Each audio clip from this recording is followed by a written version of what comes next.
Mateus, capítulo 25.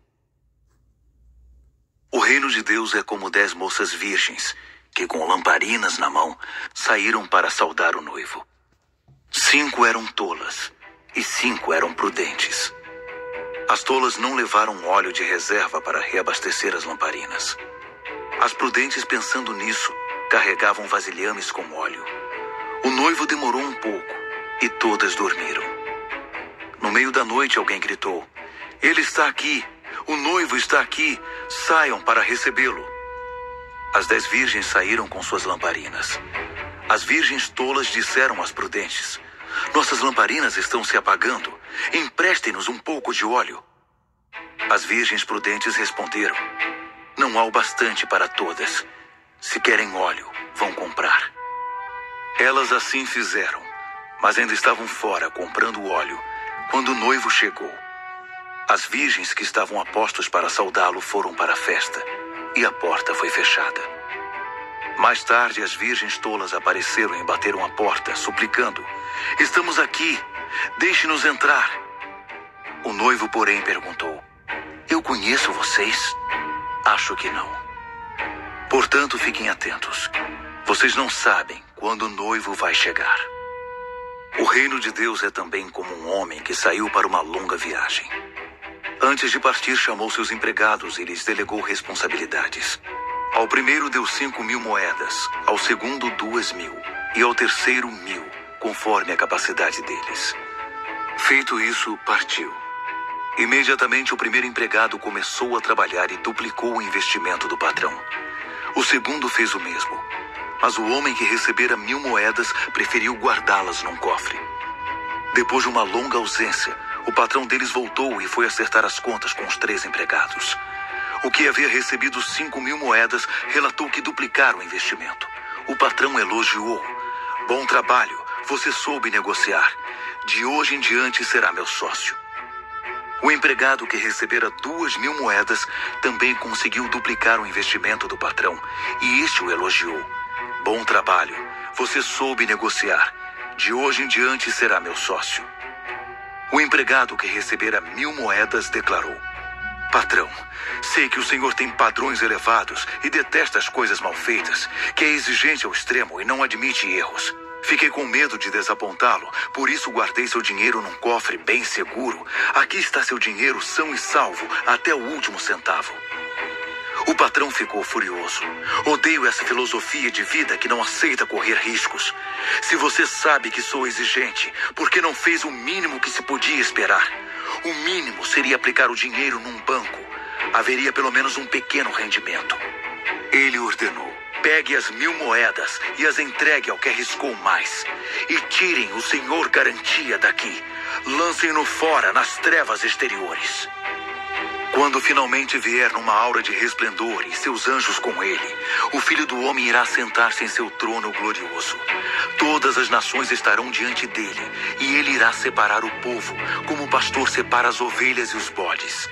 Aquelas à sua direita, estes à sua esquerda. O rei dirá aos que estiverem à sua direita: "Entrem, vocês que são abençoados por meu Pai. Tomem posse do que está reservado para vocês no reino, desde a fundação do mundo. E esta é a razão. Eu estava com fome e vocês me alimentaram. Eu estava com sede e vocês me deram de beber. Eu estava sem casa e vocês me deram um quarto. Eu estava com frio e vocês me deram agasalho. Eu estava doente e vocês me visitaram. Eu estava preso e vocês vieram me ver." Então as ovelhas vão dizer: "Mestre, do que estás falando? Quando foi que te vimos com fome e te alimentamos, sedento e te demos de beber? E quando foi que te vimos doente ou preso e fomos te visitar?" O rei dirá: "Afirmo esta verdade solene. Toda vez que vocês fizeram essas coisas a algum marginalizado ou excluído, aquele era eu. Estavam ajudando a mim." Depois ele se voltará para os bodes, à sua esquerda, e dirá: "Saiam, seus inúteis. Vocês não prestam para nada, a não ser para o fogo do inferno." E sabem por quê? Porque eu estava com fome, e vocês não me deram comida. Eu estava com sede, e vocês não me deram de beber. Eu estava sem casa, e vocês não me deram uma cama. Eu estava com frio e vocês não me agasalharam. Eu estava doente e preso e vocês nunca me visitaram. Os bodes então dirão: Mestre, do que estás falando? Quando foi que te vimos com fome, com sede, sem teto, com frio, doente ou na cadeia e não te ajudamos? Ele responderá: afirmo esta verdade solene. Toda vez que vocês deixaram de fazer uma dessas coisas a algum marginalizado ou excluído, aquele era eu. Deixaram de ajudar a mim. Então os bodes serão conduzidos à condenação eterna, mas as ovelhas à recompensa eterna. Mateus, capítulo 26.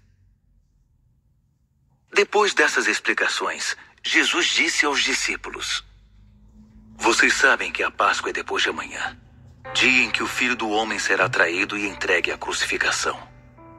Naquele mesmo instante, o partido dos sacerdotes e líderes religiosos estava reunido na sala do sacerdote principal, chamado Caifás, conspirando para prender Jesus com discrição e matá-lo. Eles decidiram não agir durante a semana da Páscoa. Não queremos ser responsabilizados por um tumulto, disseram. Jesus estava em Betânia como convidado de Simão, o leproso. Enquanto jantava, uma mulher apareceu com um frasco de perfume muito caro e o derramou sobre a cabeça de Jesus. Ao ver a cena, os discípulos ficaram indignados. Que desperdício! Esse perfume poderia ser vendido por um bom preço e o dinheiro distribuído entre os pobres. Jesus percebeu o que estava acontecendo e interferiu. Por que vocês a incomodam? Ela acaba de fazer algo tão maravilhoso para mim. Os pobres estarão sempre aí todos os dias, mas eu não. Quando ela derramou perfume sobre meu corpo, estava na verdade me ungindo para meu sepultamento.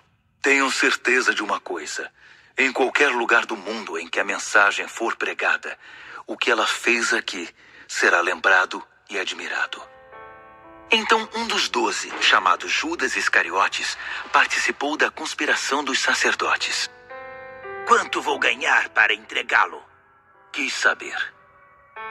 Combinaram 30 moedas de prata e ele ficou esperando o momento certo para fazê-lo. No primeiro dia da festa dos pães sem fermento, os discípulos vieram a Jesus e perguntaram: Onde queres que preparemos a ceia da Páscoa? Ele disse: Entrem na cidade. Vão a certo homem e digam: O mestre diz: Minha hora está próxima. Eu e meus discípulos planejamos celebrar a ceia da Páscoa em sua casa. Os discípulos seguiram as instruções de Jesus ao pé da letra e prepararam a ceia da Páscoa. Depois do pôr do sol, ele e os 12 estavam à mesa. Durante a ceia, ele disse: Tenho algo difícil, mas importante para dizer. Um de vocês me trairá.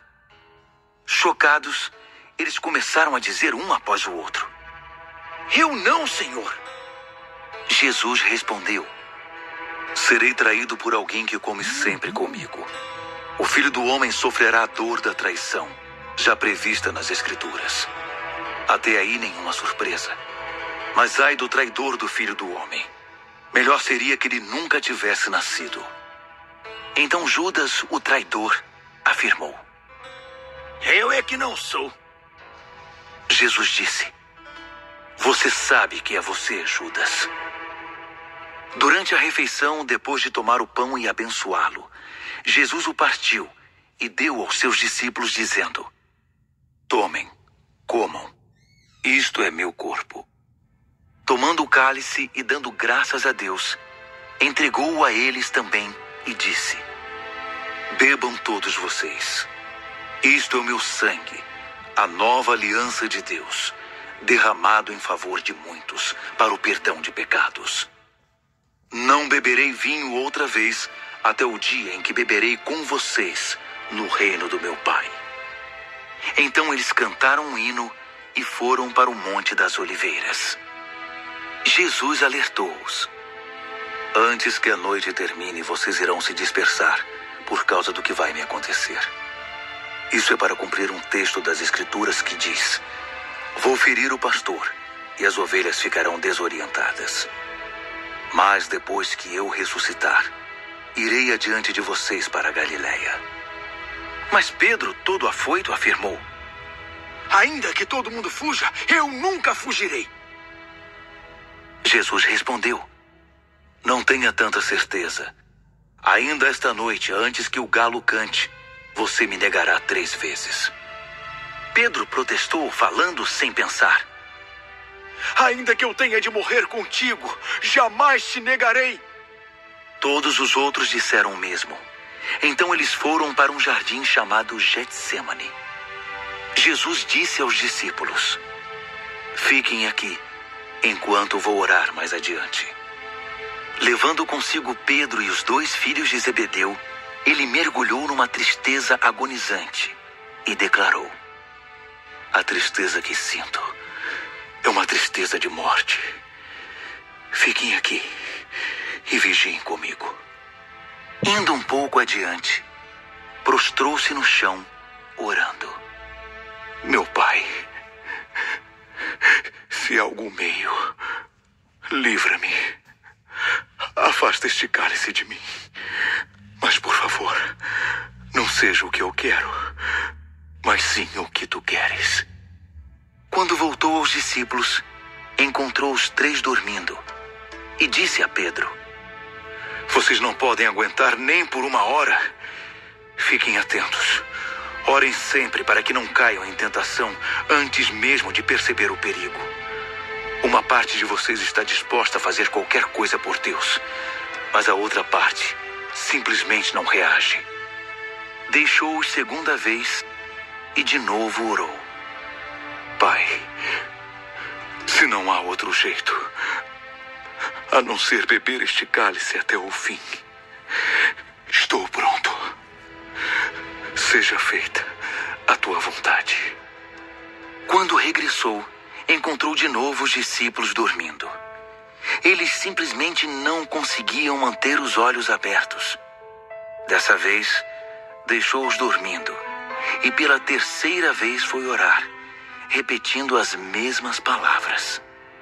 Ao voltar para junto deles outra vez, disse: Vocês vão dormir a noite toda? Minha hora chegou. O Filho do Homem está prestes a ser traído e entregue nas mãos dos pecadores. Levantem-se. Vamos. O traidor chegou. Ele mal acabou de falar, e Judas, do grupo dos 12, apareceu, acompanhado por um bando de maus elementos enviados pelos principais sacerdotes e demais líderes. Eles traziam espadas e paus. O traidor havia combinado um sinal com eles. Aquele a quem eu beijar é o procurado. Prendam-no. Ele foi direto a Jesus e o beijou, dizendo: Como vai, Rabi? Jesus disse: Amigo, por que a encenação? Então eles se aproximaram e o prenderam com muita brutalidade. Mas um dos que estavam com Jesus desembainhou a espada e atacou o servo do sacerdote principal, cortando-lhe a orelha. Jesus, porém, reagiu: Não! Põe a espada de volta na bainha. Quem faz uso da espada, por ela será morto. Não entendem que eu poderia agora mesmo clamar a meu Pai, e 12 exércitos de anjos, até mais se eu quisesse, viriam combater a meu favor? Mas se eu fizesse isso, como se cumpririam as Escrituras? Elas dizem que tem de ser assim. Jesus então se dirigiu a eles: O que é isto? Vieram me buscar com espadas e paus, como se eu fosse um bandido perigoso? Estive ensinando no templo dia após dia, e vocês nunca moveram um dedo contra mim. Vocês acabam de confirmar os escritos proféticos. Nessa hora, todos os discípulos já haviam fugido. O grupo que prendeu Jesus levou-o perante Caifás, o sacerdote principal, ao local em que os líderes do povo e os líderes religiosos estavam reunidos. Pedro seguira a uma distância segura. Quando chegaram ao pátio do sacerdote principal, ele se esgueirou e misturou-se com os servos para ver o que ia acontecer. Os principais sacerdotes, conspirando com o concílio judaico, tentavam forjar acusações contra Jesus para condená-lo à morte. Mas ainda que tentassem uma acusação falsa após a outra, nenhuma era convincente. Finalmente, 2 homens apareceram com este depoimento. Ele disse: posso derrubar o templo de Deus e reconstruí-lo em 3 dias. O sacerdote principal levantou-se e perguntou a Jesus: O que você tem a dizer dessa acusação? Jesus manteve silêncio. Então o sacerdote principal declarou: Ordeno pela autoridade do Deus vivo que me diga se você é o Messias, o Filho de Deus. Jesus foi direto. Você mesmo disse. E isso não é tudo. Logo você verá por você mesmo o Filho do Homem assentado à direita do Poderoso, vindo nas nuvens do céu. Nessa hora, o sacerdote principal perdeu a compostura. Rasgando a própria roupa, gritou: Ele blasfemou! Vocês vão ficar parados diante desta blasfêmia! Todos gritaram: Morte! Ele merece sentença de morte! Os homens começaram a cuspir e a bater nele. Enquanto o esbofeteavam, faziam piada. Profetize, Messias! Diga quem foi que bateu agora! Durante todo esse tempo, Pedro estava sentado lá fora, no pátio. Uma empregada encarou-o e disse: Você estava com Jesus, o Galileu. Na frente de todos, ele o negou. Nem sei do que você está falando. Enquanto ele caminhava na direção do portão, alguém disse às pessoas que ali estavam: Este homem estava com Jesus, o Nazareno. Mais uma vez ele o negou, reafirmando a negativa com o juramento. Juro que nunca vi esse homem. Pouco depois, alguns dos que estavam ali aproximaram-se de Pedro e disseram: Você é um deles! Seu sotaque o denuncia. Então Pedro ficou muito nervoso e começou a esbravejar, jurando: Nunca vi esse homem! Nesse instante, um galo cantou. Pedro lembrou-se do que Jesus dissera: Antes que o galo cante, você vai me negar 3 vezes. Então, ele saiu dali e chorou muito.